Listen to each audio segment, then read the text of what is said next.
मैं पूजा के चुटकुले आप लोगों के लिए लाई हूँ एक मज़ेदार चुटकुले। अगर आपको अच्छा लगे तो लाइक शेयर सब्सक्राइब जरूर कर दें। तो चलिए शुरू कर।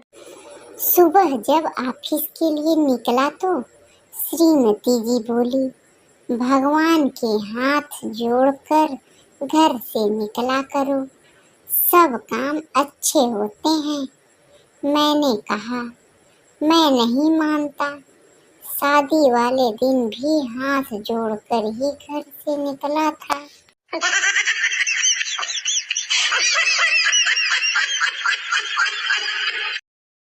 दो दोस्त सफर पर जा रहे थे।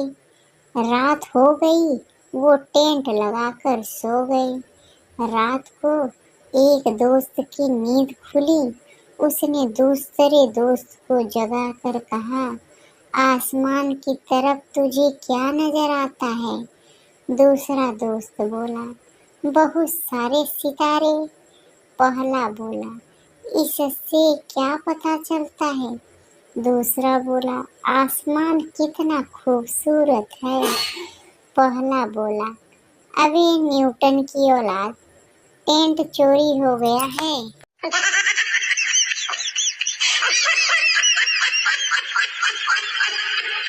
लड़की बोली, मैं अच्छे नंबरों से पास हुई तो मेरे पापा ने मुझे 3,500 का सूट दिलवाया।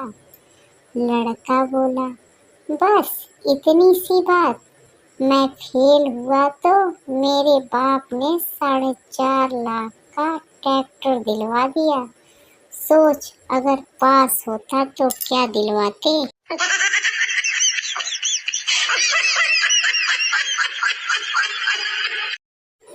प्रिंसिपल बोला, पेपर से पहले किसी की कोई आखिरी इच्छा हो तो बताओ।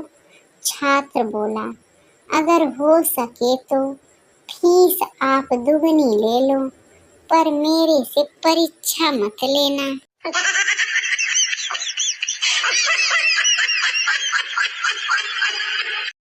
शराबी ने पुजारी से पूछा, सबसे बड़ा कौन? उससे पीछा छुड़ाने के लिए पुजारी ने कहा, ये मंदिर बड़ा। शराबी बोला, मंदिर बड़ा तो धरती पर कैसे खड़ा? पुजारी बोला, धरती बड़ी। शराबी बोला, धरती बड़ी तो शेषनाग पर क्यों खड़ी? पुजारी बोला, शेषनाग बड़ा। शराबी बोला, शेषनाग बड़ा तो शिव जी की गली में क्यों पड़ा? पुजारी बोला, शिव जी बड़े। शराबी बोला, शिव जी बड़े तो कैलाश पर्वत पर क्यों खड़े? पुजारी बोला, पर्वत बड़ा। शराबी बोला, पर्वत बड़ा तो हनुमान जी की उंगली पर क्यों पड़ा? पुजारी, तो भाई हनुमान जी बड़े। शराबी बोला, हनुमान जी बड़े तो राम जी के चरणों में क्यों पड़े?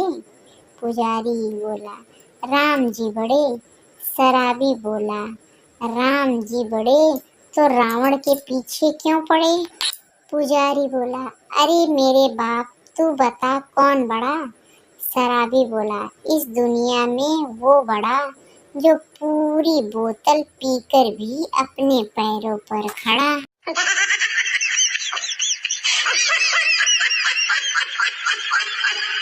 गुरुजी बोले, बच्चों बताओ, 1 किलो लोहे भारी है या 1 किलो कपास? छात्र बोला, लोहा गुरुजी। गुरुजी बोले, अरे जब दोनों वस्तुओं का वजन 1 किलो है तो लोहा भारी कैसे? छात्र बोला, नहीं गुरुजी, लोहा ही भारी है। गुरुजी बोले, अरे तराजू के एक पलड़े पर 1 किलो लोहा रखो और दूसरे पलड़े पर 1 किलो कपास रखो, दोनों पलड़े एक बराबर समांतर में रहेंगे।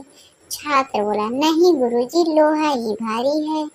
गुरुजी, अबे गधे, दोनों का भार एक बराबर है।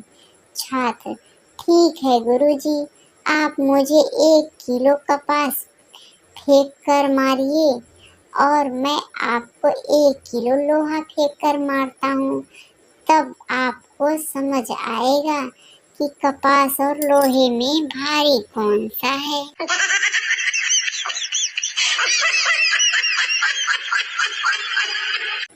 नारद मुनि ने औरतों से कहा, अगर आपके पति आपको बहुत प्यारा व रोमांटिक मैसेज भेजते हैं तो ये बहुत ही अच्छी बात है, मगर ये बात भी सोचने वाली है कि आखिर उनको ये प्यारा रोमांटिक मैसेज किसने भेजा। अच्छा बहनों, अब मेरा काम पूरा हुआ, अब मैं चलता हूँ। नारायण नारायण।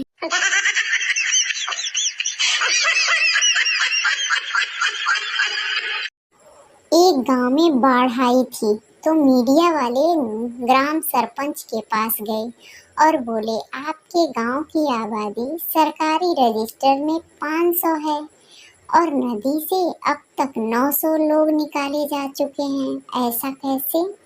सरपंच, रजिस्टर का हिसाब सही है, क्या है कि हमारे गांव में किसी ने हेलीकॉप्टर नहीं देखा है, वो आर्मी वाले इनको निकाल के किनारे करते हैं और ये हेलीकॉप्टर पे चढ़ने के लिए फिर से पानी में कूद जाते हैं। भगवान झूठ ना बुलवाए, मैं खुद ही 9-10 बार पानी में कूद चुका हूँ।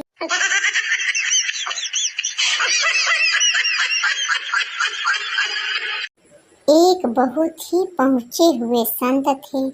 ध्यान साधना के जानकार हमेशा मुस्कुराते रहते थे। आने वाले शिष्य उल्टा सीधा कुछ भी पूछते हमेशा हंसकर जवाब देते थे। गुस्सा तो कभी आता ही नहीं था।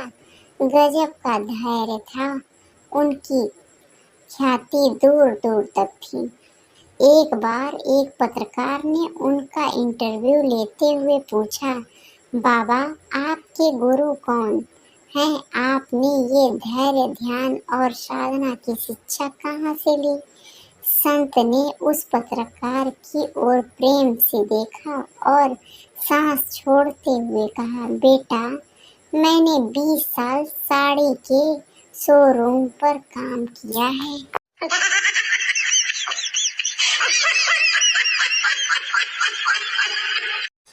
एक बुजुर्ग ने सुनने की नई मशीन लगवाई। नई मशीन छोटी थी, आसानी से दिखती नहीं थी। एक हफ्ते बाद में फिर से डॉक्टर के पास गया। डॉक्टर बोला, कैसी चल रही है नई मशीन? बुजुर्ग बोला, बहुत बढ़िया, अब मैं अपने सारे रिश्तेदारों की बात अच्छे से सुन सकता हूँ। डॉक्टर बोला, तब तो आपके रिश्तेदार बहुत खुश होंगे। बुजुर्ग बोला, नहीं, मैंने उन्हें बताया नहीं। मैं पहले की तरह रहता हूँ और वो पहले की तरह मुझे बहरा समझकर बातें करते रहते हैं।